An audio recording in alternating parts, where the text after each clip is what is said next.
Good morning. On behalf of myself, Father Martin, our deacons, I'd like to welcome all of you.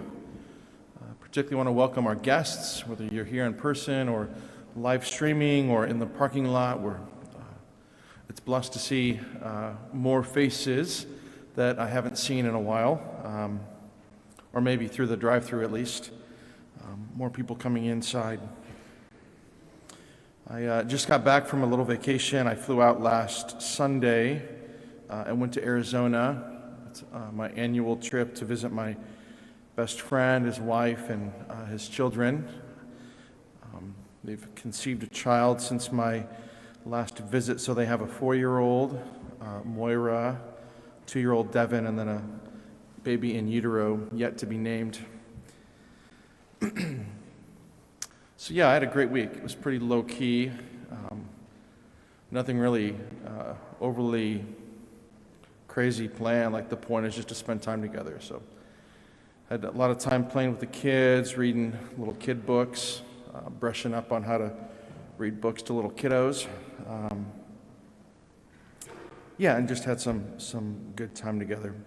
I did squeeze in one round of golf, which was nice. But I'm blessed to be back, very happy to be back. One of the critiques, I would say, of the Catholic Church, and in fact our fundamental difference between the Catholic Church and other churches, would be the notion of authority, the magisterium, the teaching office of the Church.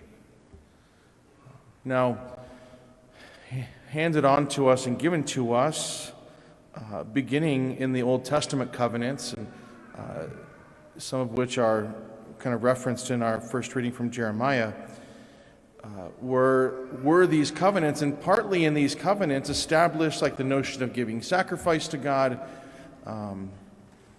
the giving of the moral law, the Ten Commandments, as well as the liturgical laws, practices that they were to do, how they were to offer the sacrifices.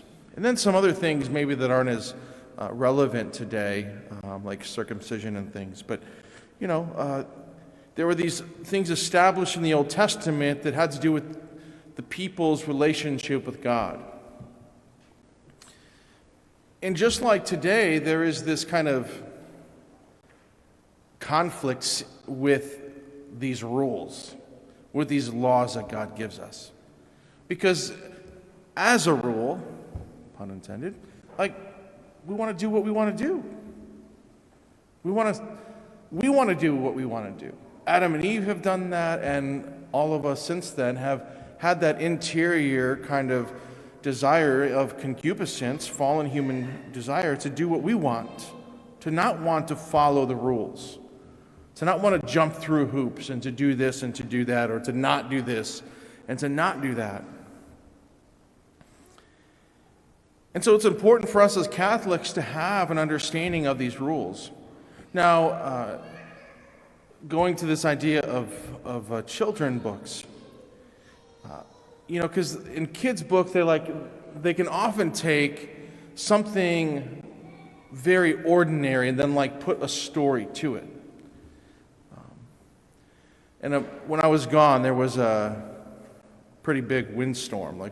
We had more of our fencing blow down here, and it was pretty windy, I guess. There were a couple days of wind, yeah. I have looked at the leaves on our ground at times and been like, man, I wonder where this came from. And sometimes it's pretty obvious because it's like the little leaves that are from those trees, but there'll be some random leaf, and it's like, where'd this thing come from? I often wonder if it comes from Deacon Poole's house, because he lives just right down the road, a couple miles. To which I honestly think maybe he should start coming and picking up our leaves. Unfortunately, Deacon Si's house is too in the neighborhood. Otherwise, I'm sure it would have been Deacon Si's house. But you think of our culture today, and I think just by way of analogy, it's kind of like these leaves out here in the country. when that wind blows, they just go. And sometimes they're like over there. Sometimes they'll, like we know where they gather on our lot. They kind of gather in different spaces depending on the wind. And that's kind of like our culture, because it's like, you have to figure out where you're going to go. You got to figure out what's going to make you happy. There's going to be some leaves that kind of pile in over here, some leaves that pile over there, but all you leaves, you just got to figure out what you're going to do. Which is really in like direct contrast to this notion of these rules that we're supposed to follow. No, all the leaves go in a very specific place. And so how do we justify that? How do we recognize and wrestle with this truth? God has made us for the rules. And in fact, all of those rules are about something more. They're about a relationship. And that's the key, is all those rules are about a relationship. Now, in general, think of marriage. Marriage is established, it's a covenant between a man and a woman that God blesses, but they promise very specific things. And there's profound meaning in those promises, those rules. And do we not know, we look back at a marriage of 50 years and we would say, you know what? Thank goodness for the rules. Or we look back and we think, well, when there were hard times, sometimes it was because the rules weren't being followed. Or we think in relationships, our friendships, when there's drama, it's often because of self-centeredness. And so when it comes to the rules in our relationships, our gospel really points us towards really the key behind all of these rules in a very broad sense. And the point is that we are called to die to self. Just like the grain of wheat that dies, so too we are called to die. And often those rules, while we don't like them, is because it often has to do with limiting and constricting our choice to do what we want. But really, that is giving us the freedom, if we follow those, to learn to give myself away, to say no to myself for the sake of another. These friends of mine that I go visit, I'm blessed to share faith with them. My buddy's wife converted, a handful of years ago, 5 or something years ago. Let's see, it was when Moira was baptized, so 4 years ago. Glad I could figure all that out with you. Which another cool thing, my buddy's wife was really brought to faith through his witness, which is really beautiful. And he's in fact his wife's godfather, which is kind of interesting. So it's kind of weird, like he has her call him godfather. Is that weird? No, I don't. But no, he doesn't, by the way. But so whenever I go visit, they're like, all right, so how are we going to make it into a homily? Because you spend a whole week, we have to at least be mentioned in a homily, at least one, maybe 2. And so his wife threw out an idea for me.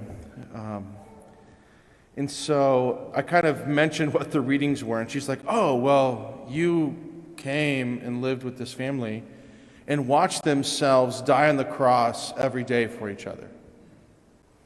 A little pat on the back from herself, I think, but in fact, that's the message. We are called to do that.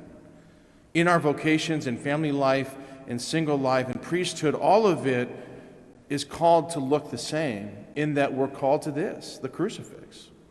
We're called to say no to self. We're called to die to self. Jesus wasn't just following the rule like his dad made him die on the cross, as we heard about in our gospel. It wasn't about the rule, was it? It was about love. It was about a relationship. His love for us and his willingness to die, literally die, so that we might live. And in our vocations, in our lives, that's what we're called to. And all those rules, in many respects, are all about that. Dying to self, obedience. And so may we, amidst our sinfulness, our imperfectness, our desire to want to be that leaf that figures things out ourselves, recognize that the rules that God has given us is really a profound gift, a gift to teach us how to give ourselves away as our Lord so perfectly does. And as we're fed by our sacrificial Lord in every Mass, may we be strengthened in our ability to love in that same way.